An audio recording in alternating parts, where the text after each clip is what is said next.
పుట్టినప్పుడు మా నాయన నిండు అమాసనంటనే ఓ నాయన మా నాయన ముఖమప్పుడు మా నాయన పండు పున్నమంటనే ఓ నాయన నేను పుట్టినప్పుడు మా నాయన నిండు అమాసనంటనే ఓ నాయన మా నాయన ముఖమప్పుడు మా నాయన పండు పున్నమంటనే ఓ నాయన మా నాయన గుండె తొట్టేలా చేసి నన్ను ఊయల్ల ఊపెనంటనే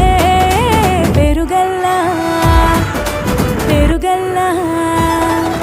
పేరుగల్ల పెద్దిరెడ్డి బిడ్డనో రామసిలుక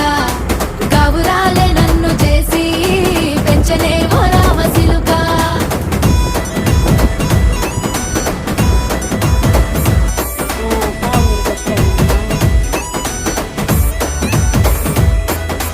పట్టా గొలుసులు తెచ్చనే ఓ నాయన పెట్టి మురిసిపోయనే మా నాయన పట్టు లంగాలు తెచ్చనే ఓ నాయన కట్టి మురిసిపోయనే